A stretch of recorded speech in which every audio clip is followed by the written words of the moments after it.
सल्तनत part second में बात करेंगे हम बाबर के पुत्र हुमायूं के बारे में। हुमायूं का पूरा नाम नसरुद्दीन हुमायूं था। बाबर के 4 पुत्र थे, हुमायूं, कमरान, अस्करी और हिंदाल। इनमें से सबसे बड़ा हुमायूं था जो उत्तराधिकारी बनता है।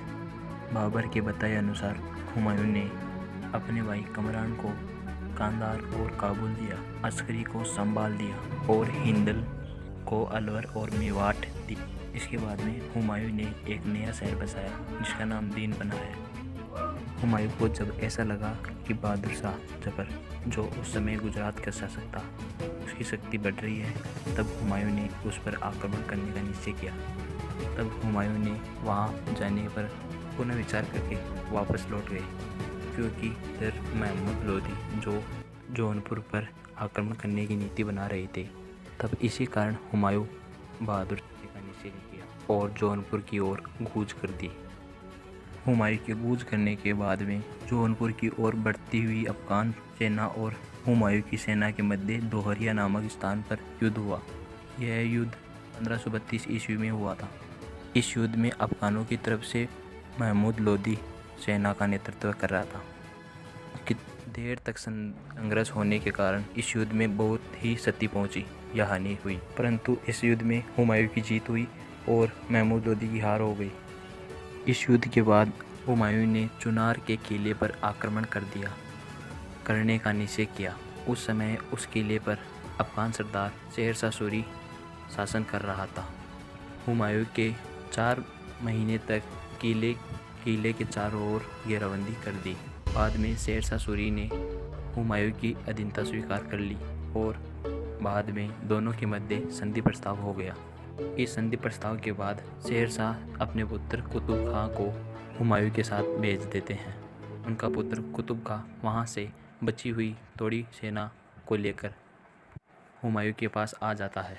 कुतुब खान को अपने धैर्य व सफलता पर पूर्ण विश्वास था।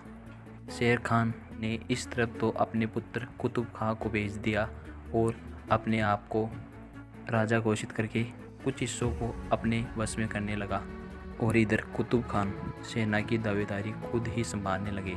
इस प्रकार से शेरशाह सूरी ने अनेक स्थानों को जीत लिया। यही शेरशाह सूरी की चाल थी कि वह अपने पुत्र कुतुब खान को हुमायूं के साथ भेजकर अपने साम्राज्य का विस्तार कर सके। इसके बाद होती है असली कहानी की शुरुआत। तो इस प्रकार से शेरशाह अपने राज्य का विस्तार करता रहा, परंतु इस चाल को हुमायूं समझ नहीं पाया और 1539 ईस्वी में चौसा का युद्ध दोनों के मध्य हुआ। इस साल के 1 साल बाद विग्राम का युद्ध हुआ, परंतु इन युद्ध में हुमायूं हार गया और उसने अपनी जान मुश्किल से बचाई। इस प्रकार से शेरशाह सूरी ने सूर्यवंश की स्थापना की। इन्हें सूर्यवंश का संस्थापक भी कहा जाता है। इससे आगे 15 सालों तक सूर साम्राज्य का ही शासन रहता है, परंतु हुमायूं हारने के बाद भी अपना प्रयास निरंतर रखता है। वे अपने जांबाज सैनिकों के साथ अनेक युद्ध लड़ते गए। से प्रमुख है, सबसे पहले आता है मच्छीबाड़ा का युद्ध। यह युद्ध नसीर खान और तातर खान की सेना के मध्य हुआ। इस युद्ध में हुमायूं ने अपना शौर्य फिर से उज्ज्वल किया। इसके बाद आता है सरहिंद का युद्ध। यह युद्ध सिकंदर सुर की सेना और हुमायूं की सेना के मध्य हुआ, परंतु इस युद्ध में भी हुमायूं ही जीता और सिकंदर सुर हार गया। इस प्रकार हुमायूं ने दिल्ली का राज शासन 23 जुलाई 1555 को फिर से संभाला, परंतु कुछ समय बाद सीढ़ियों में से गिरने के कारण इनकी मृत्यु हो गई। इनकी मृत्यु 24 जनवरी 1556 को हुई, परंतु ये ऐसे शासक थे जो ज्योतिष ज्ञान में विश्वास रखते थे। इन्होंने ज्योतिष ज्ञान ओतप्रोत होकर नियम बना रखा था। यह 7 दिन में 7 अलग अलग रंगों के कपड़े पहनते थे। इस प्रकार से सूर साम्राज्य को तबाह करके इसने मुगल साम्राज्य की सत्ता संभाली। तो आप जानना चाहते हैं कि इसके बाद में अगला शासक कौन बना? तो हम बताते हैं कि इनकी मृत्यु होने के बाद में अगला शासक इनका पुत्र बहुत ही शक्तिशाली राजा अकबर राजा बने।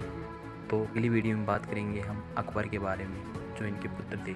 तो हमने मुगल सल्तनत पार्ट फर्स्ट में अकबर के बारे में पढ़ा, पार्ट सेकंड में उनके पुत्र हुमायूं के बारे में पढ़ा और पार्ट थर्ड में अकबर के बारे में पढ़ेंगे।